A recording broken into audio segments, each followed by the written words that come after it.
রোজার সঠিক হক আদায় করব কিভাবে? শুধুই কি সারাদিন উপবাস থাকলেই হবে? নবী করিম সাল্লাল্লাহু আলাইহি ওয়াসাল্লামের বেশ প্রসিদ্ধ হাদিস আছে এই প্রসঙ্গে। তিনি বলেছেন, রুব্বা সাইমিন লাইসা লাহু মিন সিয়ামিহি ইল্লাল জু'। বহু রোজাদার আছে যাদের রোজার থেকে উপোস থাকা ছাড়া আর কিছু হয় না। রোজা থেকে সিয়াম পালন করে তাদের প্রাপ্তি, তাদের ঝুলিতে, তাদের ভান্ডে থাকে শুধুমাত্র উপোস থাকা, এছাড়া আর কিছু তারা পায় না। কত দুর্ভাগ্যের কথা! কষ্ট করে রোজা রাখলাম, কিন্তু উপোস থাকাই হলো, আল্লাহর কাছে কোনো কিছু গেল না। এটা সবচাইতে হতভাগা মানুষদের কথা। তো এই জন্য রোজা যেন অর্থবহ হয়, সেটা যেন শুধু উপোস থাকা না হয়। সিয়াম যেন আল্লাহর কাছে আমাকে প্রিয় পাত্র করে দেয়, সিয়াম যেন আমাকে জান্নাতের উপযুক্ত করে দেয়, রাইয়ান দিয়ে জান্নাতে প্রবেশ করার উপযুক্ত করে। সেজন্য সিয়াম রেখে আমাদেরকে তাকওয়া চর্চা করতে হবে। নবী করিম সাল্লাল্লাহু আলাইহি ওয়াসাল্লামের আরেকটা হাদিস আছে, তিনি বলেছেন, মাল্লাম ইয়াদা কাওলা যুরি ওয়াল আমাল বিহি ওয়াল জাহল ফালাইসা লিল্লাহি হাজাহ আন ইয়াদা তাআমাহু ওয়া শারাবাহু। যে ব্যক্তি রোজা রেখে অনর্থক অহেতুক কাজকাম ছাড়লো না, এই যে মোবাইল টিপাটিপি, ফেসবুক, ইউটিউবে অহেতুক সময় নষ্ট করা করি, এগুলো যে ছাড়লো না, যে ব্যক্তি মিথ্যা কথা বলা ছাড়লো না, মিথ্যা কাজ ছাড়লো না, আবার রোজা রাখলো, এই ব্যক্তির এই উপোস থাকায় আল্লাহর কোনো ঠেকা পড়ে নাই। এই জন্য রোজা রেখে কোনো প্রকার গুনাহ না করা, বিশেষ করে চোখের গুনাহ, মুখের গুনাহ এবং সময় নষ্ট না করা, মিথ্যা, প্রতারণা, এসব কিছু না করা, এটা হলো রোজার অন্তর্নিহিত শক্তি। রোজার স্ট্রাকচারটা তো দাঁড়ায় যাবে, আমরা সাহারি খেলাম, সারাদিন কিছু না খেলাম, ইফতারিতে খেলাম, বাস পানাহার বর্জন করলাম, আমার রোজা দাঁড়ায় গেল। কিন্তু এই রোজা, এটার যে প্রাণ, সেটা আসার জন্য এই রোজা রেখে কোনো প্রকার সিয়াম পালন করে কোনো প্রকার গুনাহ থেকে আমাকে বেঁচে থাকার চেষ্টা করতে হবে, তাহলে সেটা অর্থবহ হবে। আল্লাহ আমাদের সবাইকে সেই তৌফিক দান করুন। এই চ্যালেঞ্জটাতে আল্লাহ তাআলা আমাদের সবাইকে বিজয়ী হওয়ার তৌফিক দান করুন। ব্যবসার ক্ষেত্রে কোন কোন দিকগুলো মেনে চললে আখিরাতেও তার ফলাফল পাবো? রাসূলুল্লাহ কারীম সাল্লাল্লাহু আলাইহি ওয়াসাল্লামের সাথে রাসূলুল্লাহ কারীম সাল্লাল্লাহু আলাইহি ওয়াসাল্লাম এবং সাহাবীদের ব্যবসার বৈশিষ্ট্য কেমন ছিল? বিশেষ দ্রষ্টব্য, ইন্টার দ্বিতীয় বর্ষের ব্যবসায় শিক্ষা বিভাগের ছাত্র আমি, পরিকল্পনা উদ্যোক্তা হওয়া। যারা তরুণ আছেন, মাশাআল্লাহ, উদ্যোক্তা হওয়ার প্ল্যান করছেন, তারা খুবই সাধুবাদ পাওয়ার মতো একটা কাজ করছেন। উদ্যোক্তা হওয়ার পরিকল্পনা করেন। ইহুদিরা উদ্যোক্তা সবাই, তারা গোটা দুনিয়া কন্ট্রোল করছে। পৃথিবী পলিটিশিয়ানরা কন্ট্রোল করে না, পৃথিবী এন্টারপ্রেনাররা কন্ট্রোল করে। পৃথিবীর রাজনীতিবিদদের হাতে নাই, পৃথিবী যতটা হাতে আছে কাদের? উদ্যোক্তাদের, ব্যবসায়ীদের। এই জন্য মুসলমান তরুণ ব্যবসা করবার, উদ্যোক্তা হয়ে ওঠার মানসিকতা লালন করতে হবে। ব্যবসা অবশ্য এক জিনিস, উদ্যোক্তা আরেক জিনিস। সৃষ্টিশীল কোনো কাজ, কোনো সম্ভাবনার নতুন দুয়ার খোলা, কোনো সংকট দূর করার কোনো উদ্যোগ গ্রহণ করা, এটাই তো উদ্যোক্তা হওয়া। অতএব এটা প্রশংসনীয়, কিন্তু উদ্যোক্তা হতে গেলে এই পথটা মসৃণ না। ধরা খাওয়ার আশঙ্কা থাকে, লুজার হওয়ার আশঙ্কা থাকে, চাপ তৈরি হয়। আর বিশেষ করে আমাদের মতো দুর্নীতি এবং অনিয়মে ভরা সমাজে যদি কেউ উদ্যোক্তা হতে চায়, সে সৎ পথে উদ্যোক্তা হওয়া তার জন্য কঠিন। একই কাজ অন্যরা করবে 2 নম্বর পথে, সেটা তাদের জন্য অনেক ইজি হবে। আপনি করবেন সঠিক পথে, আপনার জন্য কঠিন হবে। এগুলো মাথায় রাখতে হবে। এই জন্য ট্রেনিং এর কোনো বিকল্প নাই। আপনি এন্টারপ্রেনারশিপের জন্য ভালো ভালো ট্রেনিং আছে, সেগুলো আপনাকে করতে হবে, প্রশিক্ষণ নিতে হবে, শিখতে হবে, অভিজ্ঞতাদের কাছে যেতে হবে। আমরা আসুন্নাহ ফাউন্ডেশন থেকে একবার সম্ভবত 2022 সালে বা 21 সালে আমরা উদ্যোক্তা সম্মাননা করেছিলাম।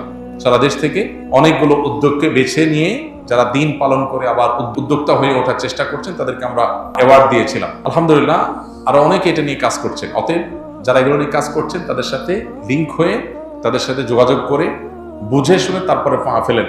উদ্যোক্তা হতে গিয়ে ধরা খেয়ে এরপরে পিছনে আসবেন না। একটাই জিনিস, আমানতদারিতা এবং সততার সাথে ব্যবসা করা। আত-তাজিরুস সাদুক মা'আন নাবিয়্যিন ওয়াস সিদ্দিকিন ওয়াশ শুহাদা। যে সমস্ত ব্যবসায়ীরা ব্যবসা করতে গিয়ে সততা এবং আমানতদারিতা, এই দুটো জিনিস মেনটেন করে, আমার দ্বারা কারোর হক নষ্ট হবে না, এটা লক্ষ্য করে যদি কেউ ব্যবসা করে, ইনশাআল্লাহ বিদিনিল্লাহ, সত্য কথা বলে ব্যবসা করে, প্রতারণা না করে, চিটারি বাটপারি না করে, তাহলে সে নবীদের সাথে কিয়ামতের ময়দানে উঠবে ইনশাআল্লাহ। সাহাবা ইকরাম এবং নবী সাল্লাল্লাহু আলাইহি ওয়াসাল্লামের ব্যবসার মূল বিষয় ছিল এটা, সততা এবং আমানতদারিতা, সত্যবাদিতা এবং আমানতদারিতা, যেটা হারিয়ে গেছে। এটা করতে গেলে হয়তো অনেক পয়সা হবে না, কিন্তু আপনার ব্যবসাটা ইনশাআল্লাহ বিদিনিল্লাহ দুনিয়া এবং আখিরাতের নাজাতের কারণ হবে, বারাকাল্লাহের কারণ হবে ইনশাআল্লাহ। বাবা তার একমাত্র কন্যাকে জীবদ্দশায় সব সম্পদ লিখে দিতে চাইলে ইসলাম শরীয়তের দৃষ্টিকোণ থেকে কোনো বিধিনিষেধ আছে কিনা? খুবই গুরুত্বপূর্ণ একটি প্রশ্ন। আমাদের সমাজে যাদের একটি বা দুটি মেয়ে, কোনো ছেলে সন্তান নাই, সে সমস্ত বাবারা বেশিরভাগ ক্ষেত্রেই এই ধরনের কিছু একটা করে যেতে চান, যে আমার সম্পদ যেহেতু আছে, এই সম্পদ মেয়েকে সব লিখে দিয়ে যায়। কারণ কেন লিখে দিয়ে যেতে চান? কারণ বাবার মৃত্যুর পর মেয়েরা সম্পদ পাবে নির্দিষ্ট হারে। অবশিষ্ট সম্পদ দেখা যায় যিনি মারা গেছেন, তার ভাই বোন, তার ভাতিজা, যাদেরকে ফারায়েজের ভাষায় আসাবা বলা হয়, অর্থাৎ কোরআন এবং হাদিসে যাদের জন্য নির্দিষ্ট হিস্সা ঠিক করা আছে, এদের ছাড়া যারা আছে তাদেরকে আসাবা বলা হয়। এই আসাবারা পেয়ে যাবে। আত্মীয়র একটা বিশেষ ক্যাটাগরিকে আসাবা বলা হয়। কোনো মানুষের মৃত্যুর পর এটা শুধুমাত্র যারা কন্যার বাবা তাদের জন্য না, সবার জন্য প্রযোজ্য। তাদের সম্পদ, পরিত্যক্ত সম্পদ যা তারা রেখে দুনিয়া থেকে যাবেন, সেই সম্পদের নির্দিষ্ট হারে যার যার হিস্সা আছে সেটা দেওয়ার পর যদি কিছু থেকে যায়, এটা আসাবাদের মধ্যে বন্টন হবে। এটাই হলো আল্লাহর নির্দেশনা। এখন যাদের একটা, দুইটা, তিনটা কন্যা সন্তান আছে, কোনো ছেলে সন্তান নাই, তারা বেশিরভাগ ক্ষেত্রেই এই আশঙ্কা করেন যে কন্যা সন্তানের জন্য নির্দিষ্ট হিস্সা আল্লাহ ঠিক করে দিয়েছে, সেটা আমি দিলাম, আমার মৃত্যুর পর সেটা সে পেল, কিন্তু বাকিটা তো আসাবারা পেয়ে যাবে। আসাবারা যেন না পায় সেজন্য সবটুকুই জীবদ্দশায় মেয়েকে দিয়ে যেতে চান।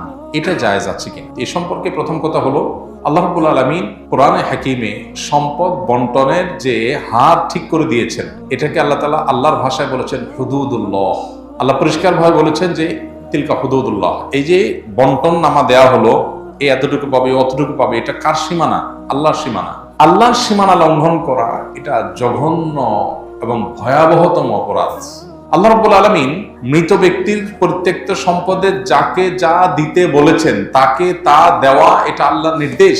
আল্লাহ বলেছেন ফরিদাতুম মিনাল্লাহ, এটা আল্লাহর নির্ধারণ। এটা কে ফিক্স করেছেন? আল্লাহ করেছেন। আল্লাহ তাআলা পরিষ্কার ভাবে বলেছেন এটা আল্লাহর নির্ধারণ, এটা আল্লাহর সীমানা, অতএব এগুলো ক্রস করা যাবে না। মুশকিল হলো আমরা বেশিরভাগ মানুষ, আমরা আমাদের আপন বলতে বুঝি নিজের স্ত্রী, ছেলে মেয়েকে। খুব বেশি হলে বাপ মাকে আমরা হয়তো কাউন্ট করি। বেশিরভাগ মানুষই আমাদের গণ্ডিটা সীমাবদ্ধ হলো স্ত্রী এবং ছেলে মেয়ের মধ্যে। পরিবার বলতে এটুকু বুঝি। আমরা হয়তো সাময়িক বিভিন্ন পরিবেশ পরিস্থিতিতে বিভিন্নভাবে প্রভাবিত হই। কিয়ামত পর্যন্ত আগত সকল সমাজের সকল মানুষের জন্য আল্লাহর বিধান প্রযোজ্য এবং ইনসাফপূর্ণ এবং সবচেয়ে ন্যায্য। আমরা মনে করি যে আমার জীবদ্দশায় সব মেয়েকে বা ছেলেকে বা যাকে আমি মনে করি আপন, তাকে দিয়ে গেলে বোধহয় কল্যাণ হবে। বহু বাবা আছেন সকল সম্পদ বিশেষ ছেলের নাম বিশেষ মেয়ের নামে লিখে দিয়েছেন, কিন্তু জীবদ্দশাতে দেখে গেছে যে ওই ছেলে মেয়ের হাতে বেজ্জত হয়েছে। কারণ সম্পদ পাওয়ার পর তারা চোখ উল্টায় ফেলছে। কেন আল্লাহ তাআলা নির্ধারণ করে দিয়েছেন, কেন আল্লাহ তাআলা জীবদ্দশায় সবাই দিয়ে যাওয়ার পরে উৎসাহ দেন নাই, এই জিনিসটা তখন হয়তো আমাদের বুঝে আসে। হ্যাঁ, হয়তো মানে হাজারে 2-4-10টা কেস হয়, কিন্তু হয়। আর সবচেয়ে বড় কথা হলো আল্লাহ তাআলা কোরআনে কারিমে বলেছেন আবাউকুম ওয়া আবনাউকুম লা তাদরুনা আইয়ুহুম আকরাবু লাকুম নাফআ।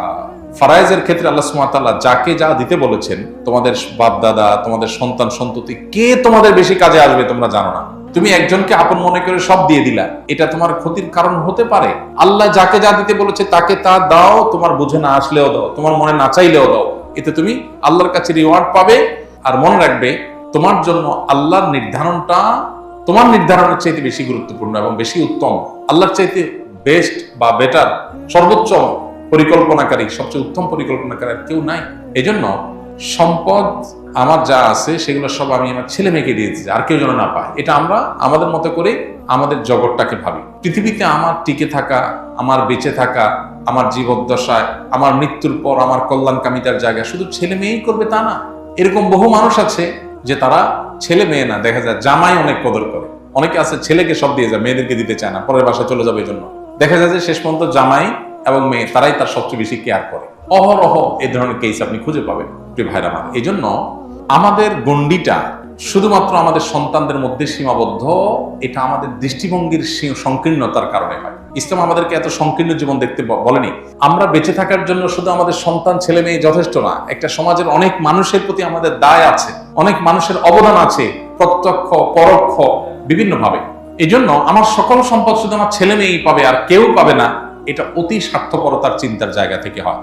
আর মনে রাখা দরকার, সন্তানকে সম্পদ দিয়ে গিয়ে ধনী বানানো যায় না। আল্লাহ তাআলা যদি ধনী না বানান, আপনি সকল সম্পদ দেওয়ার পর ওটা ফকির হয়ে যাবে। আল্লাহ যাকে যা দিতে বলেছেন, ইমানদার হয়ে থাকলে আল্লাহর নির্ধারণ করে আস্থা রাখেন, ইয়াকিন রাখেন। হ্যাঁ, আপনি আপনার জীবদ্দশার সন্তানকে অবশ্যই দান করতে পারেন। বাবা তার সন্তানকে হেবা করতে পারে। আপনার 2টা বা 3টা সন্তান হয়েছে, আপনি তাদেরকে সম্পদের থেকে যা খুশি তা দিতে পারেন, কিন্তু যা দিবেন সমান হারে দিবেন। যে কয়জন আছে দেন, কিন্তু সব দিয়ে যাবেন, একটুও রেখে যাবেন না। কেন? কারণ রেখে গেলে অন্যরা ভাগ পাবে, সেজন্য। তাহলে অন্যকে বঞ্চিত করার জন্য সন্তানকে দিয়ে বড়লোক করে দিতে চাইছেন, এই বড়লোকই তার কাজে আসবে না বা এই বড়লোকই টিকবে না। এই জন্য এই অ্যাপ্রোচ বা এই উদ্যোগটা প্রশংসনীয় কোনো উদ্যোগ নয়। হ্যাঁ, আপনার যদি মনে হয় আমার মৃত্যুর পর আমার মেয়ে বিপদে পড়তে পারে, অন্যরা তাকে না দিতে পারে, তাহলে আপনি তাকে পর্যাপ্ত দেন, কিন্তু কিছু রাখেন যে মৃত্যুর পর সেগুলো যেন বন্টন অন্তত হতে পারে। কিছুই রাখবেন না, এটা আপনার নিজের জন্য ক্ষতিকর, আর এটা শরীয়তের নির্দেশনাও না। আল্লাহ তাআলা কোরআনে কারিমে বলেছেন, ফাইন কুননা নিসাআন ফাওকা ইসনাতাইনি ফালাহুন্না সুলুসা মা তারাক ওয়া ইন কানাত ওয়াহিদা ফালাহান নিসফ। দুই বা দুইয়ের অধিক কন্যা সন্তান যদি কারোর থাকে, তাহলে তার মৃত্যুর পর তার সম্পদে যদি কোনো ছেলে না থাকে, শুধু কন্যাই থাকে দুই বা দুইয়ের অধিক, তাহলে তারা পাবে টোটাল সম্পদের 2/3, 3/2 আর যদি একটি কন্যা সন্তান থাকে, তাহলে টোটাল সম্পদের 50%, হাফ, অর্ধেক পেয়ে যাবে। আর বাকিটা আসাবা হিসাবে যারা যারা আছে সবার মধ্যে বন্টন হবে। অতএব আপনার যদি মনে হয় যে না, জীবদ্দশায় আমার বেশ কিছু দিয়ে যাওয়া উচিত, তার তেমন কিছু নাই, আপনি দেন, কিন্তু কিছু রাখেন অন্তত বন্টনের জন্য। অন্যদেরকে বঞ্চিত করে ফেলে সন্তানকে ধনী বানানোর চিন্তা প্রশংসনীয় চিন্তা নয়।